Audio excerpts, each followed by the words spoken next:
स्वागत है आप सभी का हमारे लाइव फोन इन कार्यक्रम हेलो किसान में। मैं हूं आपके साथ अदिति शर्मा। किसान भाइयों बहनों, हमेशा हमारे इस कार्यक्रम में हम खेती किसानी के संबंध में जो भी कुछ नए विषय होते हैं, नई जानकारियां होती हैं, वो आप तक पहुंचाने की कोशिश करते हैं, आपको खुला मंच प्रदान करते हैं ताकि उनके संबंध में आप कोई भी सवाल है वो हमसे पूछ सकते हैं हमारे टोल फ्री नंबर पर कॉल करके। आज हम किस विषय पर चर्चा करने वाले हैं बता देते हैं आपको। किसान उपज व्यापार और वाणिज्य अधिनियम पर आज हम चर्चा करेंगे। जी हाँ, नया कानून पास हुआ है, इसके बारे में बहुत सारी जानकारियां आपको होनी चाहिए, इसके बारे में आज हम आपको बताएंगे सारी बातें। लेकिन अगर आपको कोई सवाल पूछना है तो आप हमारे टोल फ्री नंबर पर कॉल कर सकते हैं। हमारे टोल फ्री नंबर है 1800-113060, 1800-113061 हमारे टोल फ्री नंबर है जिस पर आप कॉल कर सकते हैं, अपने सवाल हमसे पूछ सकते हैं। 1800-113060, 1800-113061 हमारे टोल फ्री यानी कि निःशुल्क नंबर है। अगले 1 घंटे के दौरान आप कॉल कर सकते हैं, अपने सवाल हमसे पूछ सकते हैं, जिनके जवाब आप तक हमारे विशेषज्ञ पहुंचाएंगे। बता दें इस वक्त हमारे साथ डॉक्टर नलिनी रंजन कुमार जी मौजूद हैं, जो प्रधान वैज्ञानिक हैं ICAR economics and policy research नई दिल्ली में। बहुत बहुत स्वागत सर आपका। साथ ही साथ हमारे साथ लाइव जुड़ रहे हैं डॉक्टर सुरेश पाल, जो निदेशक हैं NIAP ICAR नई दिल्ली में। डॉक्टर सुरेश पाल, आपका भी बहुत बहुत स्वागत है लाइव फोन इन कार्यक्रम में। बिल्कुल, तो आज के हमारे इस कार्यक्रम की हम चर्चा शुरू करें। आज आपको बता दें किसान हम उपज व्यापार और वाणिज्य अधिनियम पर चर्चा करने वाले हैं। हाल ही में कानून पारित किया गया है हमारे किसानों यानी कि आप ही की सहूलियत के लिए, तो इसके बारे में आपको जानकारी होना जरूरी है, तभी तो आप इससे लाभ ले पाएंगे। आज हम इसी के बारे में आपको जानकारी देंगे। डॉक्टर कुमार हमारे साथ यहाँ पर मौजूद हैं, उन्हीं से हम चर्चा की यहाँ शुरुआत कर लेते हैं। डॉक्टर कुमार, क्या कहेंगे आप इस कानून के बारे में? आखिर ये कानून है क्या? ये कानून किसानों को उनकी उपज को बेचने के लिए एक पहले से जो प्रचलित सिस्टम था उससे अलग, उसके साथ साथ एक अलग सिस्टम प्रोवाइड करना है, जिसके थ्रू किसान अपनी फसल को लाभकारी मूल्य पर बेच सके। इसका पर्पस यही है कि एक ट्रांसपेरेंट मतलब पारदर्शी, प्रतियोगी इन्वायरमेंट देना, जिसमें किसान अपनी फसलों का उचित मूल्य प्राप्त कर सके। जी, जो पहले से ही यहाँ पर प्रक्रिया चली आ रही है कि जैसे हमारे किसान बिकवाली करते हैं, वो तो हमारी प्रक्रिया चलती ही रहेगी। इसके साथ ही नए नए प्रावधान इसमें शामिल किए गए हैं ताकि हमारे किसान जो है अपने ही क्षेत्र में नहीं बल्कि अन्य क्षेत्रों में भी अपने फसलों की बिकवाली कर सके, अपनी उपज को वहां लेकर जाएं। अगर उन्हें अच्छे दाम मिल रहे हैं तो इससे हमारे किसानों का यानी कि आप ही लोगों का फायदा होगा, और ये हमारी सरकार का बहुत ही महत्वपूर्ण कदम है। हमारे विशेषज्ञ ने अभी आपको जानकारी दी है कि नए कदम उठाए गए हैं और आपको इसका लाभ लेना है। रुक कर लेते हैं हम। डॉक्टर सुरेश पाल भी हमारे साथ जुड़े हुए हैं, जो निदेशक हैं NIAP ICAR में। डॉक्टर सुरेश पाल, आपसे जानना चाहेंगे कि हमारे किसानों के लिए ये जो हमारी सरकार का कदम है किस तरह से फायदे का सौदा साबित हो सकता है? देखिए, इस बात को समझने के लिए हमको थोड़ा सा इसकी बैकग्राउंड में जाना पड़ेगा। जी बिल्कुल, बताएं कि ये कानून क्या है और किस तरह से ये इस पे चर्चा चल रही थी और कैसे इनको अब लागू किया गया है। जी देख, बहुत दिनों से ये बात चर्चा में थी सरकार की कि जो हमारे कृषि विपणन है, एग्रीकल्चर मार्केटिंग जिसको हम बोलते हैं, उसमें सुधार की बहुत सख्त जरूरत है। और सरकार ने जितने भी कदम उठाए हैं उसमें कृषि विपणन से संबंधित जो सुधार है उस पर बड़ा ही जोर दिया गया है। उसी सिलसिले में जैसे सरकार ने इनाम शुरू किया, उसके बाद में इंफ्रास्ट्रक्चर को उन्होंने सुदृढ़ करने की बात की, और उसी सिलसिले में ये है कि जो पार्टिसिपेशन है एग्रीकल्चर मार्केट में हम उसको कैसे बढ़ाएं, तो उसी सिलसिले में ये कानून आए हैं। लेकिन ये कानून कोई अभी कुछ ही दिनों में नहीं है, इसका काफी सालों से, मैं तो कहूंगा कि दशकों से इसके ऊपर चर्चा चल रही थी। 2003 में एक मॉडल एक्ट बना था APMC के, जिसमें बात की गई थी कि अब समय आ गया है जब देश के जो कृषि विपणन है उसमें सरकार के अलावा जो निजी क्षेत्र है जो उसकी भी भागीदारी को बढ़ाया जाए, तो उसके लिए एक मॉडल एक्ट बनाया था।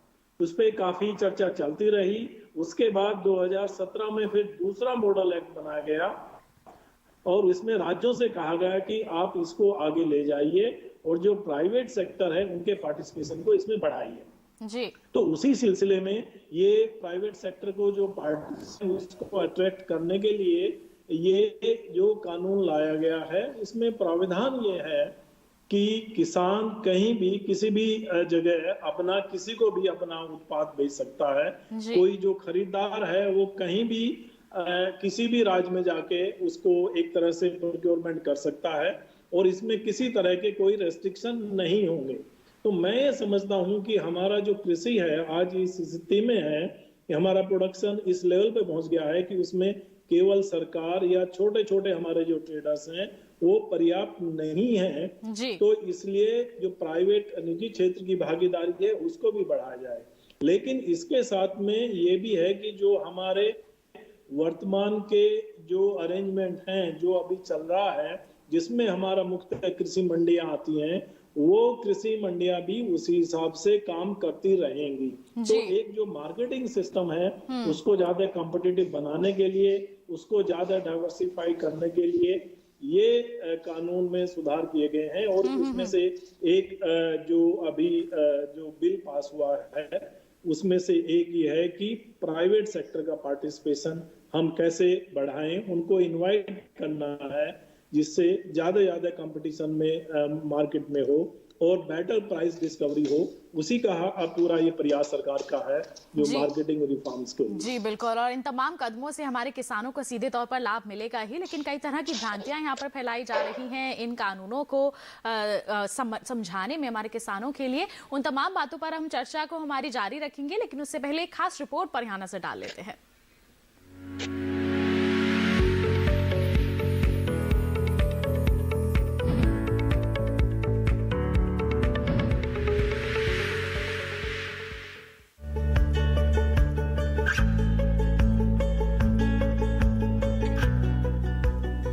प्रधानमंत्री श्री नरेंद्र मोदी के नेतृत्व वाली सरकार ने पिछले 6 वर्षों में कृषि और किसानों के विकास के लिए काफी कुछ किया है।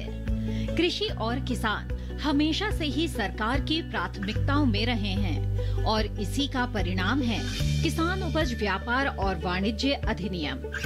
ये किसानों की भलाई के लिए लिया गया एक महत्वपूर्ण फैसला है।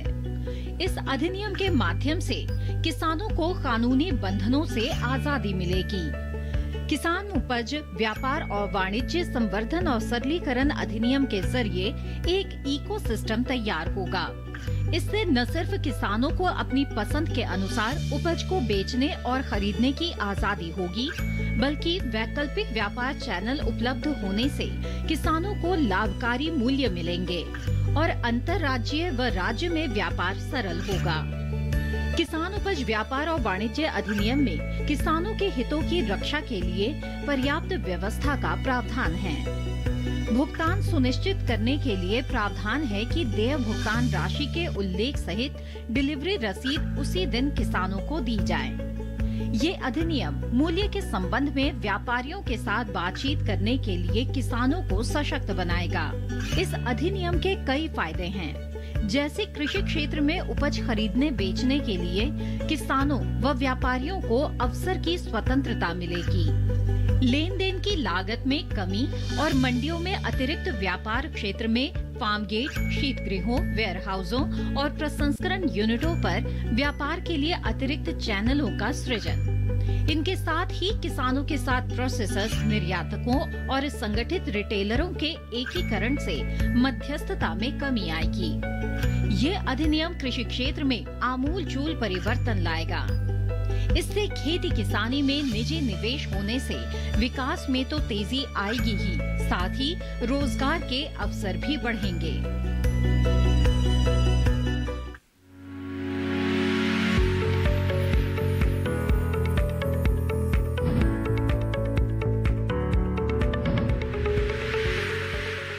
तो अभी आपने एक देखी खास रिपोर्ट जिसके जरिए आपने जान लिया कि इस अधिनियम के कई तरह के फायदे हैं जो हमारे किसानों को सीधे तौर पर मिलेंगे, लेकिन अब हम चर्चा भी इन पर करते रहेंगे और इसके साथ ही हम आपसे भी ये गुजारिश करेंगे कि इस अधिनियम के संदर्भ में अगर कोई भी आपके मन में आशंकाएं हैं, कोई भी आपके मन में सवाल हैं, तो आपको अपना टोल फ्री नंबर जो है उस पर कॉल करना है और उस पर आप जैसे ही कॉल करेंगे आपका कॉल कनेक्ट होगा, हम आपके सवाल जानेंगे और उनके जवाब आप तक जरूर पहुंचाएंगे। यानी कि आपकी जो आशंकाएं हैं उन्हें दूर करने के लिए ही आज हमारा ये खास कार्यक्रम हम आपके लिए लेकर आए हैं। इसी के साथ हमारी चर्चा को हम आगे बढ़ाते हैं। डॉक्टर सुरेश पाल जी हमारे साथ जुड़े हुए हैं, उन्हीं का रुख कर लेते हैं। डॉक्टर सुरेश पाल, आपसे जानना चाहेंगे कि ये जो अधिनियम लाया गया है, आपने कहा कि अभी नहीं, बहुत पहले से इस पर योजनाएं बनाई जा रही थी, फिर इसे लाया गया है हमारे किसानों के समक्ष, तो किस तरह के बदलाव की हम उम्मीद करते हैं इसके आने के बाद? देखिए, इसका मुख्य उद्देश्य तो यही है कि जो बहुत सारे जो रेस्ट्रिक्शंस पहले थे मार्केट में, उनको इसमें एक तरह से पूरे खत्म ही हो गए हैं। और जो प्राइवेट सेक्टर का पार्टिसिपेशन है वो शुरू से प्रयास रहा है सभी सरकारों का। इस सरकार का भी, अब 2003 की हम बात की हैं तो उस समय सरकार थी, उसके बाद में दूसरी सरकार आई, लेकिन सभी सरकारों ने इसी तरह की एक योजना या प्रारूप बनाने की कोशिश की है कि निजी क्षेत्र की भागीदारी कैसे हम मार्केट में बढ़ाएं, जिससे जो है बेटर प्राइस डिस्कवरी हो। और बेटर प्राइस डिस्कवरी तभी होगा जब वहां पे कंपटीशन होगा। तो इसको ये है कि धीरे धीरे जहां पे इसके लाभ देखने को मिले हैं वहां पे किसान इसको समझते हैं। कुछ जगह अभी ऐसा हुआ है कि पहली जो व्यवस्था ठीक चल रही है उसमें कुछ लोगों को थोड़ी बहुत आशंकाएं हो सकती है भाई उसका क्या होगा। इस बिल में ऐसी कोई, इस कानून में ऐसी कोई बात नहीं की गई है कि जो पहली व्यवस्था है उस पे कोई इसका एक तरह से उसको कोई प्रभाव पड़ेगा या उस पे पूरा फोकस नहीं किया जाएगा। जी, तो काफी तरह के बदलाव आ सकते हैं। जी बिल्कुल, और ये किसानों के हित उसमें में ही बड़े आएंगे। वो भी हो सकते हैं, प्रोसेसर हो सकते हैं, उसमें एक्सपोर्टर्स हो सकते हैं। कैसे पार्टिसिपेट करें, कैसे वो डायरेक्टली किसान के पास रहें, जिससे उसमें नंबर।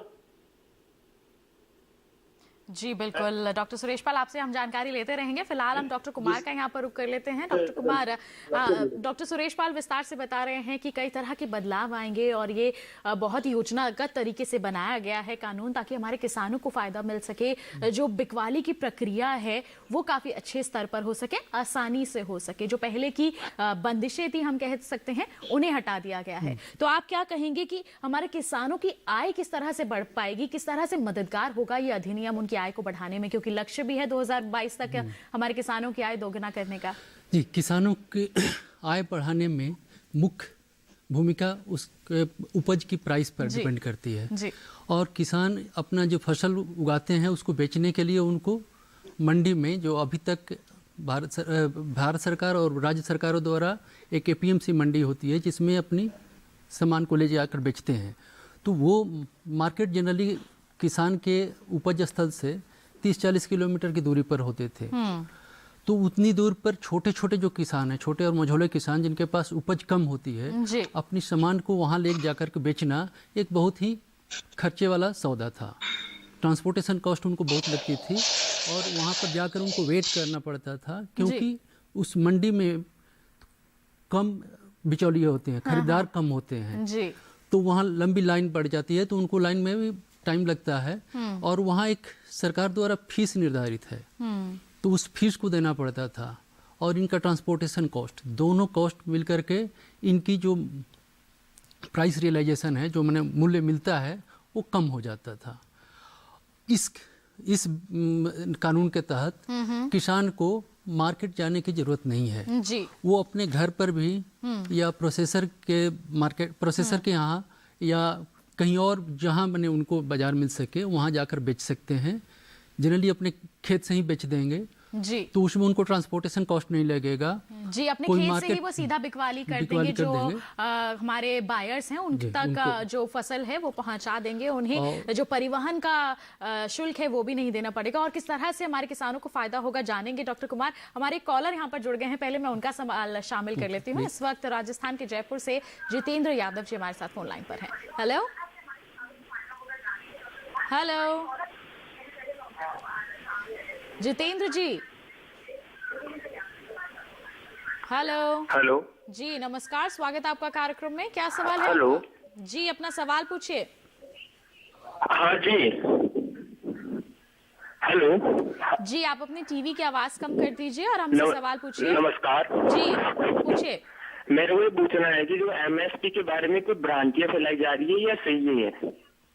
जी बिल्कुल।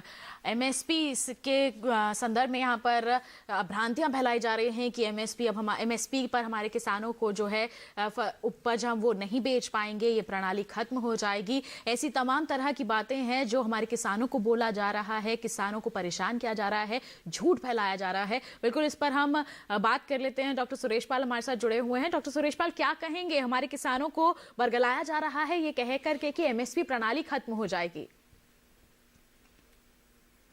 देखिए जी,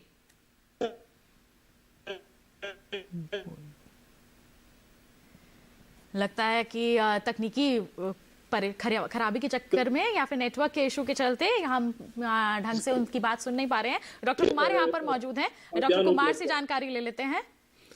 जी जी जितेंद्र जी, इस बिल में और इस कानून में एमएसपी से संबंधित कोई भी जिक्र नहीं है और भारत सरकार का ये मानना है कि ये एमएसपी हमेशा जारी रहेगा, क्योंकि एमएसपी किसान की आमदनी बढ़ाने के लिए और किसान को एक इंश्योरेंस देने के लिए दिया जाता है, जिसको भारत सरकार द्वारा अभी ख़त्म करने का कोई इरादा नहीं है और ये भविष्य में भी जारी रहेगा। ये बार बार सरकार कह रही है और इस बिल में कहीं भी जिक्र नहीं है एमएसपी से संबंधित, तो इसलिए सरकार को ख़त्म करने का कोई सवाल ही नहीं उठता जी। तो ये एमएसपी हमेशा किसानों को मिलती रहेगी। इसमें सिर्फ किसानों को बरगलाने के लिए कहा जा रहा है, इस पर ध्यान ना दें किसान, सरकार उनके साथ है। जी, जो ये बात कही जा रही है कि एमएसपी प्रणाली खत्म कर दी जाएगी, हमारे किसानों को एमएसपी पर अब वो अपनी फसल की बिकवाली नहीं कर पाएंगे एमएसपी पर, तो ये बात बिल्कुल गलत है।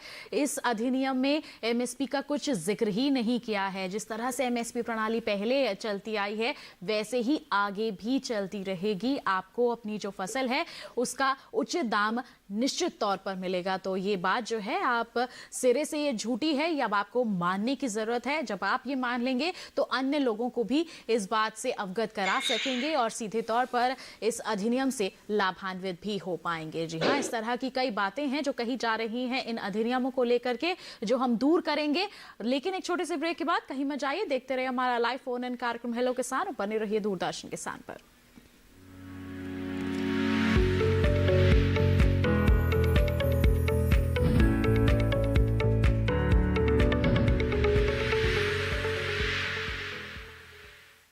अरे भाई, सुना नहीं क्या?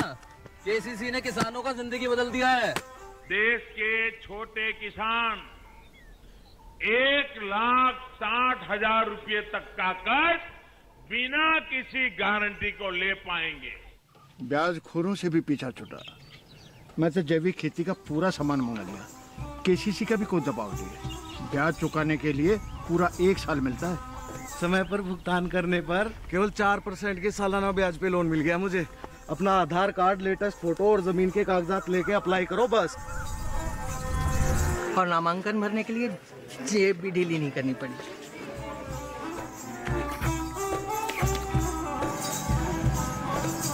चाचा, उधार चुकाने के 24 घंटे के बाद उतने ही पैसे वापस निकाल सकते हैं। केसीसी ने किसानों की जिंदगी वाकई बदल दी है। तो आप भी किसान क्रेडिट कार्ड अपनाएं और सहजता से ऋण पाएं।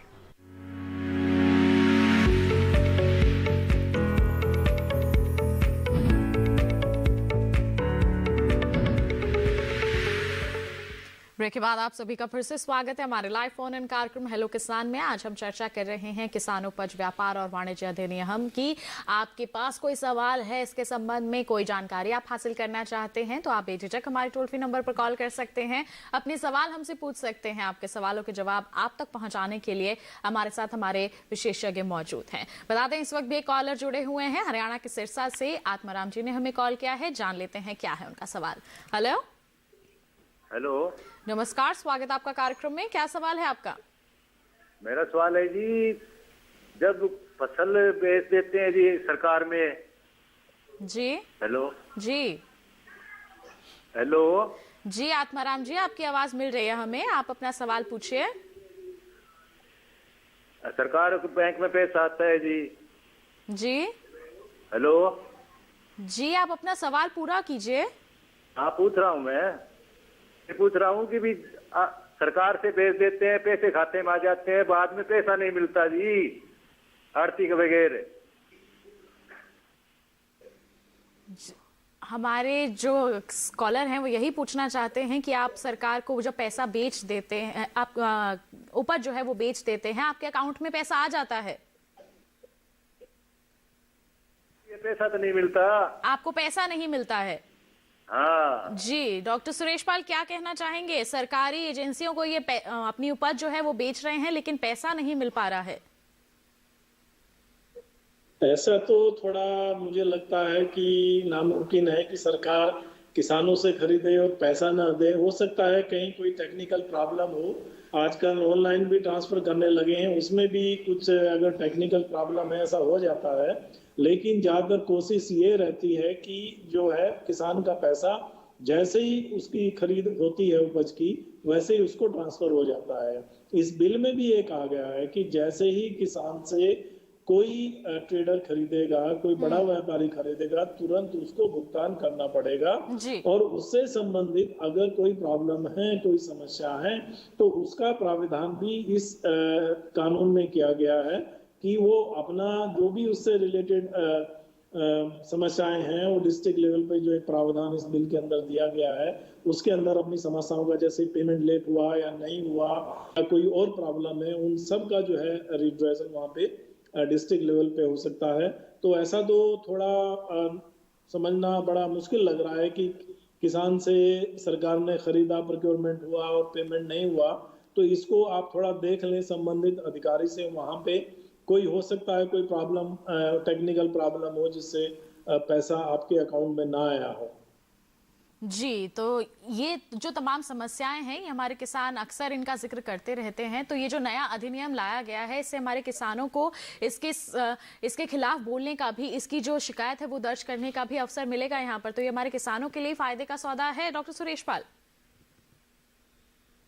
हाँ बिल्कुल, ये तो है ना। देखो पहले से ये बात हुई थी कि जैसे जब बड़े ट्रेडर्स आते हैं उसमें आप देख लीजिए, जैसे आप एक कहें कि कल अगर इसमें धान की खरीदारी बड़े राइस मिल करते हैं, जैसे गन्ने की वो करते हैं, शुगर मिल में जाती है, और ऐसे ही जो ऑयल सीड वाले आते हैं तो उसमें अगर ऐसी कुछ प्रॉब्लम है, ये पहले से जो दूसरा इसके साथ में एक कानून आया गया है जिसको बोलते हैं कॉन्ट्रैक्ट फार्मिंग वाला, तो उसमें ऐसी समस्याएं का काफी ये आशंका व्यक्त की जा रही थी कि किसानों को हो सकता है उनका उचित मूल्य ना मिले या उनकी जो उपज है उसकी खरीदारी ना हो। तो उसमें भी ये प्रावधान किया गया है, डिस्ट्रिक्ट लेवल पर जा सकते हैं एसडीएम के पास में, और उनकी जो भी प्रॉब्लम है, चाहे मूल्य से संबंधित है, चाहे खरीदने से संबंधित है या और कोई जो उनके कॉन्ट्रैक्ट में था, उसको सरकार जो उससे ट्रेडर नहीं कर पा रहा है तो उसका जरूर वहां पे निवारण होगा। और ये डिस्ट्रिक्ट लेवल पे है तो ऐसा भी नहीं किसानों को बहुत दूर जाना पड़ेगा अपनी समस्या का निवारण के लिए। तो मैं तो समझता हूँ कि एक अच्छा प्रावधान इन कानूनों में किया गया है कि किसानों की जो भी प्रॉब्लम है उसका समाधान इसमें हो सकता है, उनकी संतुष्टि के अनुसार प्रावधान इसमें किए गए हैं। और मैं अपने आप में एक अच्छी पहल है इन कानूनों के द्वारा जो सरकार ने की है। जी, अक्सर हमारे किसानों की शिकायत रहती थी कि समस्याएं काफ़ी हैं लेकिन उनको सुलझाएं कहाँ, सुलझाने के लिए या फिर शिकायत करने के लिए कहाँ जाया जाए, क्योंकि कोई सुनता नहीं। लेकिन अब इस कानून के तहत कई प्रावधान लाए गए हैं कि आपकी जो भी समस्या है, जो भी आपको परेशानी हो रही है, उसकी आपको बस रिपोर्ट करनी है, उस पर सुनवाई ज़रूर होगी, आपको आपकी समस्या का समाधान ज़रूर मिलेगा। तो इसके लिए आपको यही हम बार बार यहाँ पर कहते हैं, लगातार आपको बताते रहते हैं कि ये आपके फायदे के लिए है। आप जब इसके बारे में पूर्ण जानकारी हासिल कर लेंगे, पूरी जानकारी आपके पास होगी, तभी तो आप इसका लाभ उठा पाएंगे। इसीलिए लगातार हम कहते हैं कि भ्रांतियों पर विश्वास ना करें, जो सच्चाई है उसे जानें, उसे समझें। आइए इसी के साथ बढ़ते हैं आगे, डॉक्टर कुमार का रुख कर लेते हैं। डॉक्टर कुमार हमें पहले जानकारी दे रहे थे कि किस तरह से हमारे किसानों की आय को बढ़ाने में इस अधिनियम के तहत की या फिर जरिए कहें मदद मिल सकेगी। आप क्या कहेंगे और इस पर? एक तो प्राइस रियलाइजेशन हुआ, प्राइस मिलता है, अच्छा मिलता है। दूसरा चीज, किसानों को तकनीकी जानकारी नहीं होने के कारण अच्छी पैदावार नहीं ले पाते हैं। तो जो डॉक्टर सुरेश पाल जी ने अभी बताया, कॉन्ट्रैक्ट फार्मिंग की व्यवस्था भी की गई है।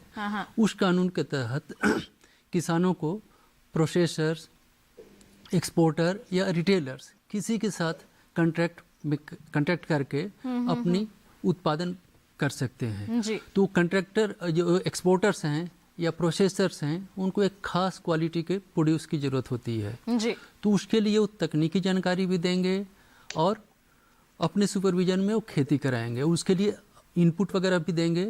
तो इस तरह से किसानों को अच्छी तकनीक मिलेगी जिससे उनकी फसल की उपज बढ़ेगी। और दूसरा एक चीज़ है कि अभी तक जनरली जो पंजाब, हरियाणा, वेस्टर्न यूपी सब धान और गेहूं वाली फसल लेते हैं जी। जिसके कारण इनकी एक फिक्स MSP प्राइस ही मिलती है, इसमें बहुत ज़्यादा लाभ नहीं है। जी। तो किसानों को डाइवर्सिफाई करने का भी मौका मिलेगा। डाइवर्सिफाई करने का मतलब दूसरी फसल लेने का जिसमें कि फ़ायदा ज़्यादा है, किंतु वो फसल लेने के लिए उनको तकनीकी जानकारी नहीं है, कैसे उसकी खेती करें, क्या करें। तो इस बिल के तहत, इस कानून के तहत वो प्रोसेसर और ये एक्सपोर्टर्स या रिटेल चेन, बड़े बड़े रिटेल चेन जो हैं, ये डायरेक्ट किसानों से संपर्क करके उनके साथ अपनी ये कॉन्ट्रैक्ट एग्रीमेंट साइन करेंगे और फिर वो खेती में किसानों को सपोर्ट करेंगे, जिससे किसानों को अच्छी आमदनी मिल पाएगी और इससे उनका इनकम बढ़ेगा। जी बिल्कुल, हमारे किसानों को अच्छी आमदनी मिल सके इसके लिए भी काफ़ी यहाँ पर सहूलियतें हैं। अब लगातार यहाँ से हमारे विशेषज्ञ भी आपको जानकारियाँ दे रहे हैं। हम उम्मीद करते हैं कि आप इन तमाम बातों को समझेंगे और जानेंगे कि ये जो सरकार ने पहल की है, सरकार ने जो कदम उठाया है, ये आपके हित के लिए ही है। बिल्कुल, और तमाम जानकारियाँ आप तक पहुँचाएंगे, लेकिन उससे पहले कॉलर हमारे साथ यहाँ पर जुड़ गए हैं, उनका सवाल शामिल कर लेते हैं। उत्तर प्रदेश से शिवजी हमारे साथ फोन लाइन पर हैं। हेलो। हाँ जी सर, नमस्कार शिव पूजन जी, स्वागत है आपका कार्यक्रम में। क्या सवाल है आपका? मेरे सवाल ये है कि मेरा जो धान पूरा कट के तैयार है, मैं अपने क्षेत्र के ब्लॉक में जो सरकारी कांटा लगा हुआ है वहाँ गया तो पता लगा कि बंदी है। तो मैं ये पूछना चाह रहा हूँ किस कारण बंद है या कब तक बंद है, या सरकार की तरफ से आदेश ही है कि बंद है? जी, धान की बिकवाली करना चाहते हैं लेकिन वहां पर बिकवाली के लिए इनको मिल नहीं रहा है, जो भी जहां पे भी ये जा रहे हैं। तो सुरेश पाल जी, क्या कुछ ऐसा भी अभी किया गया है? देखिए, ऐसा है कि जो ये प्रोक्योरमेंट होता है, जो गवर्नमेंट लेती हैं, सेंट्रल गवर्नमेंट एजेंसी लेती हैं, स्टेट गवर्नमेंट एजेंसी लेती हैं, एक तो उसका टाइम होता है, किस टाइम से किस टाइम तक वो प्रोक्योरमेंट करते हैं, तो उस पर डिपेंड करता है। दूसरा ये है कि सभी जगह जो सेंट्रल गवर्नमेंट की एजेंसी है, जिसको फूड कॉर्पोरेशन ऑफ इंडिया बोलते हैं, वो सब जगह नहीं जा सकती और बाकी एजेंसी भी इसमें पार्टिसिपेट करते हैं। और उसमें राज्यों को ये कहा जाता है कि आप भी अपनी एजेंसी जो अपने लेवल पे उनका किसानों से प्रोक्योरमेंट करिए, और जो प्रोक्योरमेंट करते हैं तो उससे जो है जो उसकी कॉस्ट है या जो बाकी बेनिफिट सेंट्रल एजेंसीज को मिलते हैं वो स्टेट एजेंसी को भी सेंट्रल गवर्नमेंट देती है। तो ये राज्यों पे निर्भर करता है उनके पास में कितनी रिसोर्सेज हैं, कहाँ पे वो प्रोक्योरमेंट कर सकते हैं। यूपी का जैसे इन्होंने नाम लिया तो पहले उसमें ज्यादा प्रोक्योरमेंट नहीं होता था, अब यूपी ने प्रोक्योरमेंट शुरू किया है, उसमें शायद धान भी किया है, गेहूं का भी किया है और शायद आलू का भी उन्होंने शुरू किया है। तो राज्य सरकार को एक बड़ा इसमें मैं कहूँगा कि एक अहम भूमिका है, वो अगर उसमें ज़्यादा पार्टिसिपेट करें, किसानों को उनका जो उपज है उसको खरीदें। मैं जैसे पहले भी कहा था कि हमेशा ये सरकार की कोशिश रही है, केंद्र सरकार की, कि राज्यों की भागीदारी कृषि विपणन में ज्यादा से ज्यादा बढ़े, और इसलिए मॉडल एक्ट बना के उनको दिए गए थे कि आप इस तरह का प्रावधान अपने कानूनों में करते हैं तो निजी क्षेत्र की भागीदारी बढ़ेगी, सरकार भी खरीद करेगी, तो उससे जो है किसानों को उसका लाभ मिलेगा। तो इसमें अब काफी पहले तो कुछ ही राज्यों में प्रोक्योरमेंट होता था धान और गेहूं का, अब मैं देखता हूँ काफी इवन ईस्टर्न इंडिया के जो राज्य हैं उनमें भी होता है। आज एमपी में जो अभी पिछले आंकड़े आए हैं गेहूं का, वो लगभग पंजाब के बराबर उन्होंने प्रोक्योरमेंट वहां पे किया है। और ये पॉसिबल तभी हुआ है जब राज्य सरकार आगे आई, उन्होंने अपनी एजेंसी के द्वारा वहां पे प्रोक्योरमेंट किया। तो दोनों का एक समन्वय होना चाहिए, केंद्र सरकार का, राज्य सरकार का, तभी इस तरह के रिफॉर्म जो है वो आगे चलते हैं और उसका किसानों को लाभ मिलता है। जी बिल्कुल, तो ये तमाम तरह के कदम उठाए जा रहे हैं और ये सभी हमारे किसानों के हित के लिए ही है बिल्कुल, और ऐसी ही महत्वपूर्ण जानकारी हम आप तक पहुंचाते रहेंगे। लेकिन एक छोटी सी ब्रेक के बाद कहीं मत जाइए, देखते रहिए हमारा लाइव फोन इन कार्यक्रम हेलो किसान और बने रहिए दूरदर्शन किसान पर।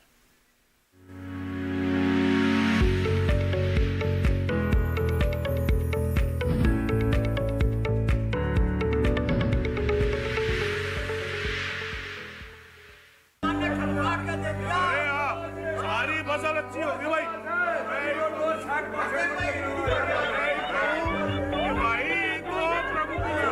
और अब एक जरूरी सूचना, देश के कुछ राज्यों में किसानों द्वारा बड़े पैमाने पर पराली जलाने से आसमान में धुंध छा गई है। लाखों लोगों को सांस लेने में तकलीफ हो रही है।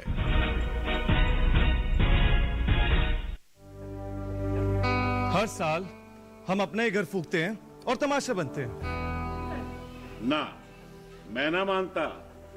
ये काम तो बरसों से होता आ रहा है, अब ऐसा क्या नया आ गया? ये देख लो हमारे रतन काका, पिछले साल की पराली जलाने से जो इनकी खांसी उठी थी, ये अब तक चल रही है। और तो और हमारे सोना उगलने वाली धरती भी बंजर पड़ रही है। बेटा, तुम्हारी बात मान भी ले, पर एक बात बताओ कि पराली को ठिकाने लगाने में भी तो लागत आती है, और ये आग जलाने से ये काम आसानी से हो जाता है। काका ये बात ना रही, हम कह रहे हैं। देखो मेरे पास कुछ मशीनों की तस्वीरें भी हैं, मैं तुम्हें दिखाता हूं। ये देखो, ये है हैप्पी सीडर, ये है मल्चर, ये है जीरो टिल ड्रिल, ये है स्ट्रॉ चॉपर, ये है रिवर्सिबल मोल्ड बोर्ड प्लॉ, और ये है रोटावेटर। ये सारी मशीनें अब अनुदान पे मिल रही है, और तो और कस्टम हायरिंग केंद्र लगाने पर सरकार से 80% का अनुदान भी मिलेगा। और ये संकल्प हमारे प्रधानमंत्री जी का है कि अब पराली कोई न जलाए और आधुनिक मशीनों का इस्तेमाल कर पराली खेत में मिलाएं और मिट्टी की गुणवत्ता को बढ़ाए।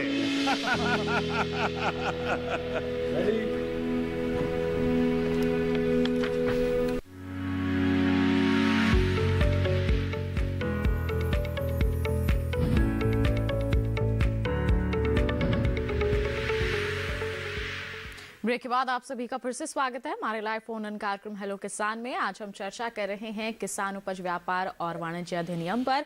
आपके पास कोई भी सवाल है, कोई जानकारी आप हासिल करना चाहते हैं तो आप हमारे टोल फ्री नंबर पर कॉल कर सकते हैं, अपनी सवाल हमसे पूछ सकते हैं। हमारे विशेषज्ञ आपके सवालों के जवाब आप तक जरूर पहुंचाएंगे। फिलहाल हम बढ़ते हैं आगे और हम जैसे कि बात कर रहे थे कि ये जो अधिनियम है इसको लेकर तमाम तरह की भ्रांतियां हैं। एक भ्रांति पर हम चर्चा कर चुके हैं कि MSP प्रणाली खत्म हो जाएगी, ऐसी ही और बातें कही जा रही हैं कि मंडियों को भी खत्म कर दिया जाएगा। तो डॉक्टर कुमार, इस पर आप क्या कहेंगे कि मंडी खत्म हो गई, ऐसा कैसे हो सकता है? मंडियां खत्म नहीं होंगी क्योंकि मंडियों की एक क्षमता है, उस क्षमता में बढ़ोतरी नहीं हो रही है। ये जो नए सिस्टम होंगे जिसमें नए नए प्राइवेट प्लेयर खरीदारी करने शुरू करेंगे तो एक कंपटीशन की भावना बढ़ेगी। जो एग्जिस्टिंग मंडी है, जो अभी मंडी जो है उसमें और नए मंडी इसमें, तो दोनों में कंपटीशन होगी तो उनकी इफिशिएंसी में सुधार होगा। वहाँ भी किसानों को हो सकता है कम टैक्स लगे, किसानों को सामान जल्दी बिक जाए तो किसानों को फायदा होगा। और क्योंकि बाहर सामान बिकेगा, इसके कारण ये सोचना कि वो खत्म हो जाएगी मंडी, ऐसा नहीं हो सकता क्योंकि हमारी पैदावार बढ़ती जा रही है दिनों पर दिन, तो बाजार में और सामान जाएगा। क्योंकि हमारा MSP सिस्टम सिर्फ बाजार में ही, कृषि मंडी में ही नहीं लागू होता है। जिस राज्यों में APMC कृषि मंडी नहीं है वहाँ भी MSP लागू हो रहा है। तो चूँकि जिन राज्यों में MSP सिर्फ मंडी में लागू हो रहा है तो वहाँ वो लोग MSP पर बेचने जाएंगे ही, और बाहर बाजार में यदि मूल्य अच्छा मिल रहा है तो वहाँ भी बेचेंगे। तो दोनों मंडियाँ साथ साथ रहेंगी और एक दूसरे से कंपटीशन होगा तो दोनों में सुधार होगा, दोनों में से कोई ख़त्म नहीं होने वाली है। जी, तो मंडियों में जिस तरह से पहले हमारे किसान जाकर के बिकवाली करते थे अपनी उपज की, वैसे ही कर पाएंगे। हाँ, अब ये बात जरूर आ गई है कि मंडियों के बाहर भी हमारे किसान अपनी फसल बेच सकते हैं और अच्छा दाम अगर मिल रहा है तो वो अर्जित कर सकते हैं। बढ़ते हैं आगे, डॉक्टर सुरेश पाल का मैं यहाँ पर रुक करना चाहूंगी। डॉक्टर सुरेश पाल, आपने कॉन्ट्रैक्ट फार्मिंग का यहाँ पर जिक्र किया था, इसको लेकर भी झूठ फैलाया जा रहा है कि कॉन्ट्रैक्ट फार्मिंग अगर हमारे किसान करते हैं तो उनकी जमीन हथिया ली जाएगी, जमीन जब्त कर ली जाएगी, हमारे किसानों को कोई भी यहाँ पर पैसा नहीं मिलेगा, फायदा नहीं होगा। इस पर क्या कहेंगे आप डॉक्टर सुरेश पाल? नहीं, जहां तक ये कॉन्ट्रैक्ट फार्मिंग का जो एक्ट है उसमें साफ वैसे लिखा है कि इससे जो किसानों की जमीन है उससे संबंधित कोई भी करार इसमें शामिल नहीं होगा। जो किसानों के बीच में या जो प्रोसेसिंग इंडस्ट्री है, जो बायर है, उसके बीच में जो करार है वो करार केवल उपज को लेकर है जी। वो इसलिए है कि कुछ उत्पाद ऐसे होते हैं जिनकी बाजार व्यवस्था ठीक नहीं है।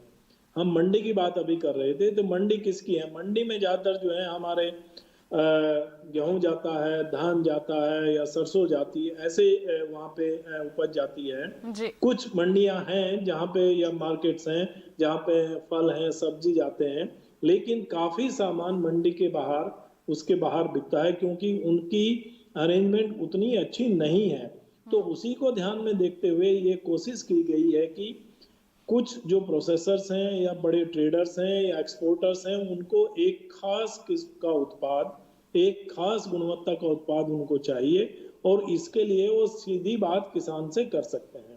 तो ये उनके बीच में एक करार होगा कि आप ऐसी वैरायटी लगाएंगे, इसका ऐसा प्रोड्यूस होगा, ऐसे आपके पैकेज ऑफ प्रैक्टिसेस होंगे, उसको टेक्निकल सपोर्ट भी दिया जाएगा। तो ये दोनों का एग्रीमेंट है और एक प्राइस उस पर एग्री किया जाएगा और उस प्राइस के ऊपर जिसने एग्रीमेंट किया है वो किसान की उपज को खरीदेगा और ये एग्रीमेंट तभी चलते हैं जब उसमें दोनों को फायदा होता है जी। किसानों को फायदा होता है, उनको सपोर्ट मिलता है, उनकी थोड़ी उपज भी अच्छी होती है, प्राइस भी उनको थोड़ा बाजार से बेहतर ही मिलता है और जो प्रोसेसर हैं, जो इंडस्ट्री हैं, उनको इसलिए फायदा होता है कि उनको जब उत्पाद, जैसा उत्पाद उनको चाहिए उससे मिलता है। तो एक तरह से ये बाजार व्यवस्था की जो खामियां थी कि उसमें बहुत सारे गैप्स थे, डिमांड सप्लाई में उतना कॉन्ट्रैक्ट नहीं था, उसको बेहतर करने के लिए ये सब चीजें ये एक्ट लाया गया है। लेकिन ये उन्हीं कमोडिटीज में होगा, उन्हीं क्रॉप्स में होगा जिसमें इसकी जरूरत है। जहाँ पे इसकी नहीं है वहां पे नहीं जाएगा। उसमें ज्यादातर आते हैं, जैसे मान लिया सब्जियां हैं उसमें होता है। उसका सबसे बड़ा उदाहरण जो आजकल दिया जा रहा है, माननीय प्रधानमंत्री भी देते हैं, वो आलू का है।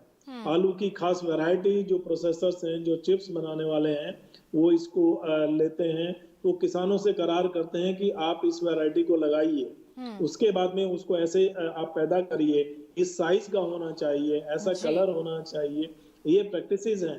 तो उस तरह की टेक्नोलॉजी भी किसानों को मिलती है, वो एग्रीमेंट भी करते हैं और उनको अच्छा प्राइस मिलता है और प्रोसेसर को ये फायदा है कि वो जैसा उत्पाद उनको चाहिए उसको मिलता है और दोनों को क्योंकि फायदा है तो उसमें ज्यादा नुकसान की बात नहीं है। अगर कहीं कोई कंफ्लिक्ट होता है तो उसके लिए प्रोविजन किया गया डिस्ट्रिक्ट लेवल पे, एसडीएम या जहां भी वो होते हैं, तो वहां पे उसका ये अरेंजमेंट होगा कि वो अपना जो प्रॉब्लम है, जो उनका ग्रीवेंस है, उसको वहां पे उसका जो है रिजॉल्व करा सकते हैं। जी बिल्कुल। तो देखिए, हमारे किसानों को ये समझना है कि कॉन्ट्रैक्ट फार्मिंग में अगर आप जा रहे हैं तो करार जो है वो फसलों का होगा, आपकी ज़मीन का नहीं होगा और ये आपके फायदे के लिए ही है, इसमें आपका नुकसान बिल्कुल भी नहीं होगा। इसी के साथ बढ़ते हैं आगे। कॉलर हमारे साथ जुड़ गए हैं, बाबूलाल जी ने हमें कॉल किया है हरियाणा से, जान लेते हैं उनका सवाल। फोन कट चुका है, कोई नहीं बाबूलाल जी, आप दोबारा से यहाँ पर कॉल ट्राई कीजिए। जैसे ही आपका कॉल कनेक्ट होगा हम आपका सवाल सुनेंगे और फिर आपका जो जवाब है आप तक जरूर पहुंचाएंगे। बढ़ते हैं आगे और डॉक्टर कुमार का मैं यहाँ पर रुक करना चाहूंगी। डॉक्टर कुमार, हमने रिपोर्ट भी देखी थी, उसमें भी ये जिक्र किया गया था कि इस नए अधिनियम के चलते रोजगार के अवसर भी काफी बढ़ेंगे। तो इस पर क्या कहेंगे आप, किस तरह से रोजगार बढ़ाने के लिए ये मददगार होगा? रोजगार बढ़ाने से मतलब है कि इस नियम कानून के तहत बहुत सारी प्रोसेसिंग इंडस्ट्रीज लगेंगी जी। एक्सपोर्टर्स आएंगे जिनको एक खास क्वालिटी का प्रोडक्ट चाहिए एक्सपोर्ट करने के लिए, तो प्रोसेसिंग फर्म आएंगी, तो प्रोसेसिंग फर्म में बहुत लोगों को एम्प्लॉयमेंट मिलता है, उनको बेचने के लिए, जो प्रोसेस प्रोडक्ट बेचने के लिए भी लोगों को एम्प्लॉयमेंट मिलेगा। और जो भी एग्जिस्टिंग मंडी से अलग जो सामान खरीदारी करने के लिए लोग लगेंगे, तो उसमें भी आदमी चाहिए बेचने के लिए, खरीदने के लिए। और जो कॉन्ट्रैक्ट फार्मिंग में जाएंगे, खास तरह के उत्पाद करेंगे, तो उसके लिए भी टेक्निकल सपोर्ट देने के लिए, तरह तरह के इनपुट्स प्रोवाइड करने के लिए इसमें लोगों को एम्प्लॉयमेंट मिलेगा।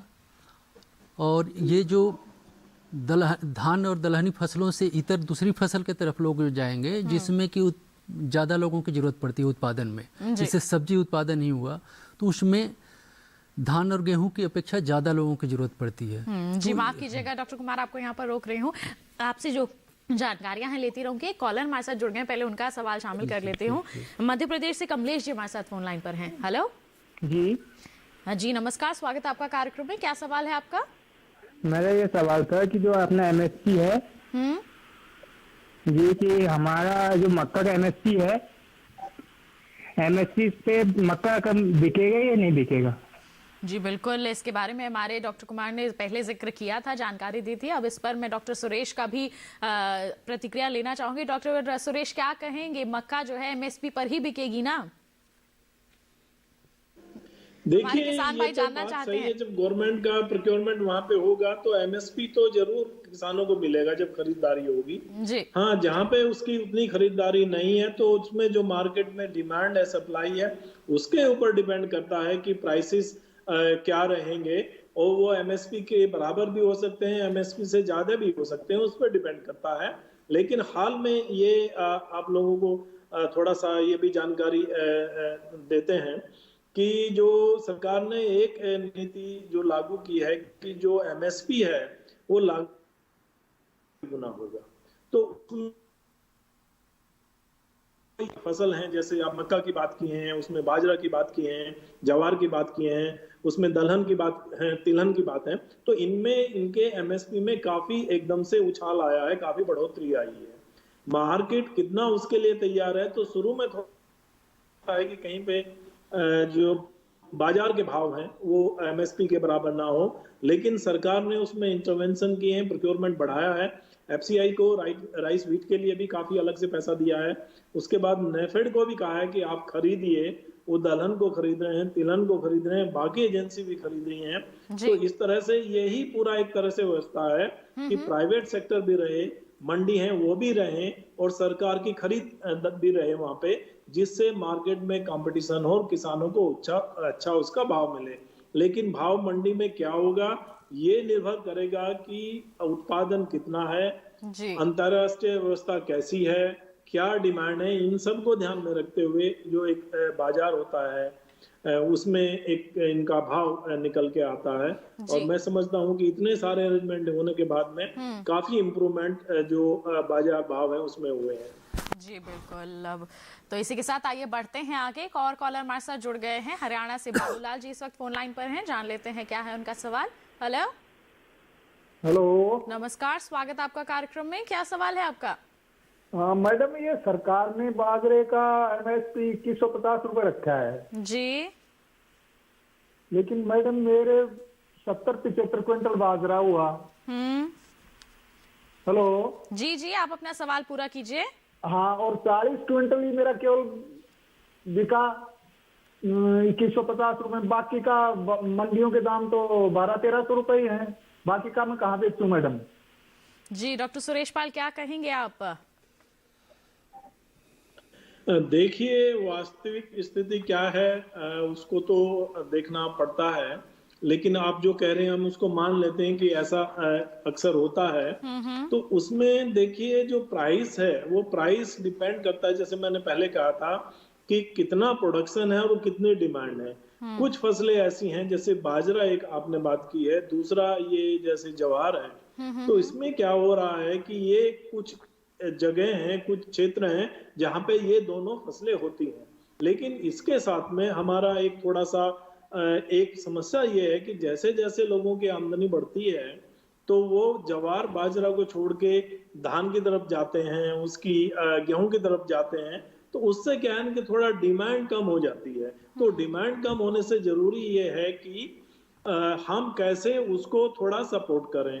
उसी सपोर्ट को करने के लिए सारे हैं कि उसमें थोड़ा कहीं वैल्यू एडिशन हो, उसको कहीं जो एक तरह से बेकरी इंडस्ट्री है उससे भी इनको जोड़ें, जिससे न्यूट्री सीरियल की जैसे बात करते हैं उसमें ये भी बात की गई है सरकार ने, उस पर भी अमल हो रहा है कि हम इनके क्लस्टर बनाएं, क्लस्टर बना के कैसे जो मुख्य बाजार है उससे कैसे इनको हम जोड़ सकते हैं। तो जैसे जैसे सारी व्यवस्थाएं शुरू होंगी, बाजरे के जो खाने के अलावा और बाकी जो इसके इस्तेमाल जहां हो सकता है, फीड में जा सकता है, पोल्ट्री के या कहीं और जा सकता है, तो जैसे इसके इस्तेमाल बढ़ेंगे इसकी मांग ऊपर जाएगी, और जैसे मांग बढ़ेगी तो निश्चित रूप से उसका प्रभाव मूल्यों पर भी बढ़ेगा और किसानों को अच्छा मूल्य उसका मिलेगा। लेकिन किसानों को भी ये देखना होता है कि क्या बाजार भाव उसका चल रहा है, तो उसी हिसाब से अपना रेस्पॉन्स किसानों को भी देना चाहिए कि बाजार उतना सपोर्ट नहीं कर रहा है तो हम दूसरी कौन सी फसलें हैं जो बाजरा के साथ में हम ले सकते हैं जिसका अच्छा भाव है, और उसमें पल्सेस हमारी आती हैं उनका काफी अच्छा भाव रहता है। तिलहन का भी काफी अच्छा भाव रहता है। जैसे राजस्थान में बात करें तो सरसों एक मुख्य फसल है। तो इस तरह से किसान एक थोड़ा सा समय आ गया है कि किसान बाजार को देख के, और ये जितने रिफॉर्म है उसका मुख्य उद्देश्य यही है कि जो बाजार हो रहा है उसको किसान समझे और उसके अनुसार ही अपना जो ये फसल चक्र है या उसका उनकी जो प्लानिंग है प्रोडक्शन की उसको थोड़ा एडजस्ट करना सीख ले। जिस दिन किसान इसको करना सीख लेगा, मैं समझता हूँ कि वो बाजार को कंट्रोल करेगा। अभी तो बायर्स कर रहे हैं, लेकिन जब किसान ये एडजस्ट करेगा तो बाजार को किसान कंट्रोल करेंगे, और उसी की हम सब एक तरह से उम्मीद रखते हैं। बिल्कुल। तो देखिए कितनी ही महत्वपूर्ण जानकारी हमारे विशेषज्ञ ने आप तक पहुंचाई है। इसको आप जहन में रखते हुए आगे जब भी आप खेती कर रहे हैं तो उसके अनुसार ही आप बाजार के अनुसार ही फसलों का चुनाव करेंगे तो ये आपके हित के लिए ही अच्छा रहेगा। बिल्कुल ऐसी ही जानकारियां हम आप तक पहुंचाते रहेंगे, लेकिन एक छोटे से ब्रेक के बाद कहीं मत जाइए, देखते रहिए हमारा लाइव फोन इन कार्यक्रम हेलो किसान और बने रहिए दूरदर्शन किसान पर।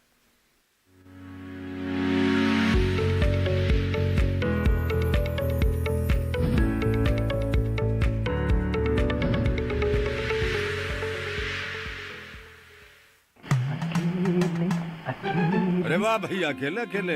अरे तू भी ले, पर खाएगा कैसे? मैं ऑर्गेनिक खेती की बात कर रहा रे बेटे। अकेले अकेले खेती कब तक करेगा? मतलब गांव में 20-25 किसानों का समूह बना के पंजीकरण करवा ले, फिर सरकारी ट्रेनिंग भी मिलेगी और मुफ्त जैविक बीज खाद भी। फिर पीजीएस ऑर्गेनिक की सरकारी मोहर के साथ तेरी उपज आकर्षक पैक में पहुंचेगी बड़े बाजार तक। अच्छा? हाँ। अरे भाई कहाँ चल दिया? सबको साथ लाने, आमदनी बढ़ाने। तो किसान भाई समझ गए ना? साथ मिलकर ऑर्गेनिक खेती कीजिए, अपनी परंपरा को आगे बढ़ाइए, ज्यादा मुनाफा कमाइए। माटी से प्रेम की परंपरा है परंपरागत खेती।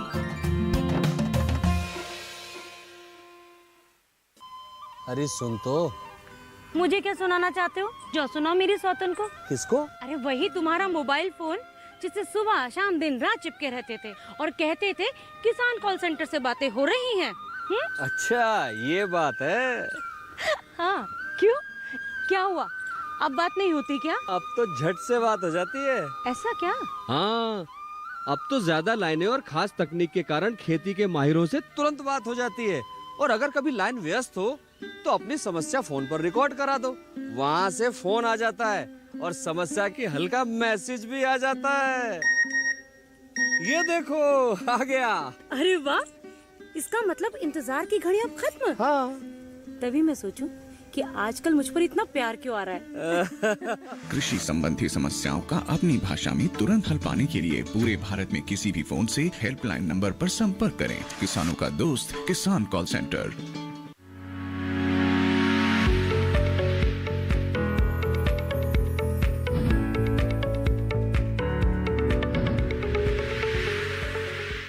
ब्रेक ब्रेक के बाद आप सभी का फिर से स्वागत है हमारे लाइव फोन इन कार्यक्रम हेलो किसान में। आज हम चर्चा कर रहे हैं किसान उपज व्यापार और वाणिज्य अधिनियम पर। आपके पास कोई सवाल है तो जल्दी कीजिए क्योंकि समय अब काफी कम रह गया है। बता दें इस वक्त भी कॉलर जुड़े हुए हैं। हरियाणा से प्रदीप जी ने हमें कॉल किया है, जान लेते हैं क्या है उनका सवाल।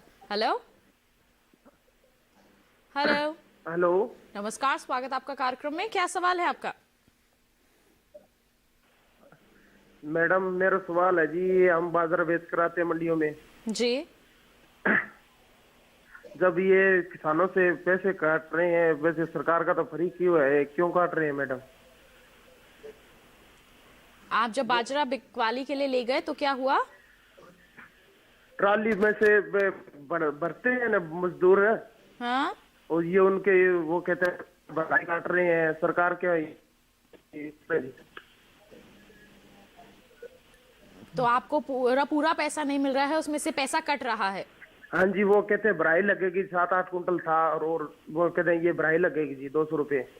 जी, डॉक्टर सुरेश पाल क्या कहेंगे? यहाँ पर ये बिकवाली के लिए जा रहे हैं और उसमें पैसे की कटौती की जा रही है। देखिए, मैं ठीक से सुन नहीं पाया, लेकिन जहां तक मेरी जानकारी है, किसान जब मंडी में जाता है तो किसान को किस तरह का कोई भी वहां पे टैक्स या कुछ नहीं देना पड़ता। जो भी टैक्स है वो बायर को देना पड़ता है। तो यही सारी बातें हैं। इसलिए इस जो एक्ट में कहा गया है कि बाहर जब किसान का उपज बेचेंगे तो उनको बायर को टैक्स नहीं देना पड़ेगा। तो मैं तो नहीं समझता कि उन्होंने वहां पे कोई ऐसी चीज है या ऐसा कोई पेमेंट है जो किसानों को करना पड़ता है। हो सकता है और कोई इनका इंटरनल आपस में अरेंजमेंट हो या और कोई बात हो, लेकिन ऐसा कोई प्रावधान नहीं है मंडी व्यवस्था में भी कि वहां पे किसानों को कोई पेमेंट वहां पे करना पड़ेगा। ये तो कुछ और ही अरेंजमेंट होगा, ऐसा तो नहीं ये करेंगे। या हो सकता है कभी कभी क्या होता है, मैं उदाहरण दूंगा सरसों का जी। सरसों में जो मूल्य मिलता है वो मिलता है उसमें कितना ऑयल कंटेंट है। तो इसका मतलब जो किसान डिफरेंट अपनी वैरायटी लेके आते हैं, उपज लेके आते हैं, तो सभी में ऑयल कंटेंट सेम नहीं होता, तो उनको अलग अलग उसका मूल्य मिलता है। तो ऐसी कुछ बात हो तो उसमें डिफरेंस होता है, उसको पता नहीं किसान किस तरीके से समझते हैं। लेकिन मैं यही समझता हूँ कि ऐसी कोई बात तो हो तब तो उसमें प्राइस का डिफरेंस होता है, लेकिन बाकी प्राइस का उसमें कोई डिफरेंस नहीं होता। कभी कभी क्या होता है, ट्रेडर वो कहेगा, अगर ये प्रोक्योरमेंट का नहीं है, कोई प्राइवेट ट्रेडर खरीद रहा है, वो क्वालिटी को लेके और किसी चीज को लेके वो कह सकता है कुछ उसमें ऐसी हो। लेकिन जहां तक पेमेंट की बात है, किसानों को मंडी में कुछ भी पेमेंट नहीं करना पड़ता, उनकी उपज का सारा उनको जो दाम है वो उनको मिलता है। जी बिल्कुल, डॉक्टर सुरेश पाल आपका बहुत बहुत धन्यवाद देना चाहेंगे। ऐसी कोई प्रॉब्लम है तो वहाँ पे प्रावधान है, वहाँ पे जो समिति होती है उनसे जाके बात करें और अपनी समस्या उनको बताएं कि ऐसे हुई। अब तो दूसरे एक्ट में भी आएगा तो उसमें भी ये अपना प्रॉब्लम को एड्रेस करा सकते हैं। तो ऐसा कोई पेमेंट वहाँ पे उसको काट लें, ऐसा तो मैं नहीं समझता, और इसका आप वहाँ पे समाधान करा सकते हैं। जी, तो इस समस्या का समाधान करवाया जा सकता है। बिल्कुल, डॉक्टर सुरेश पाल आपका बहुत बहुत धन्यवाद देना चाहेंगे हमारे साथ जुड़ने के लिए। आपने बहुत ही सारी समस्याएं हैं वो सुलझाई हमारे किसानों की। बहुत बहुत धन्यवाद आपका। नमस्कार जी बिल्कुल। नमस्कार जी बिल्कुल, इसी के साथ डॉक्टर कुमार का यहाँ पर रुक कर लेते हैं। अंतिम सवाल आपसे पूछना चाहूंगी, ये जो अधिनियम आया है किस तरह से कृषि के क्षेत्र की जो अर्थव्यवस्था है उसे मजबूती प्रदान करेगा? जी, अभी तक किसान जनरली जो उत्पाद करता है और बेचता है ले जाकर मार्केट में, तो उस समय बाजार भाव जनरली कम होता है। तो जहाँ पर मंडियों में एमएसपी पर बिक रहा है तो एमएसपी पर बिक जाता है, और जहाँ पर एमएसपी की सिस्टम नहीं डेवलप है वहाँ किसान ले जाते हैं। उस समय जनरली उनका एमएसपी से मार्केट प्राइस ज़्यादा रहता है, इसीलिए वहाँ डेवलप नहीं हुई है। तो फिर भी वहाँ भी ये जो जनरल सीजन है उससे कम प्राइस पे बिकता है जी। तो कम प्राइस पे बिकता है तो उस समय उनके पास रखने के लिए या पैसे के लिए व्यवस्था नहीं रहती है। तो सरकार जो तीसरा जो नियम लाई है, तीसरा कानून जो लाई है, उसमें वेयर हाउसेज वगैरह डेवलप करने में सपोर्ट मिलेगा, जिसमें किसान अपना सामान रख देंगे, अनाज रख देंगे और उसका एक रसीद ले लेंगे। उस रसीद के आधार पे जो पैसे की उनकी ज़रूरत होती है वो बैंक से लोन ले लेंगे जी। और जब बाजार भाव ज़्यादा बढ़ जाए, किसान अपनी आवश्यकता अनुसार वहाँ से बेच सकते हैं। जी बिल्कुल। तो इस तरह से किसान को एक फ्लेक्सिबिलिटी मिलेगी, एक सपोर्ट मिलेगा कि जब चाहें तब अपना सामान बेचें, जिसको चाहें उसको बेचें, जहाँ ज़्यादा प्राइस मिले वहाँ बेचें।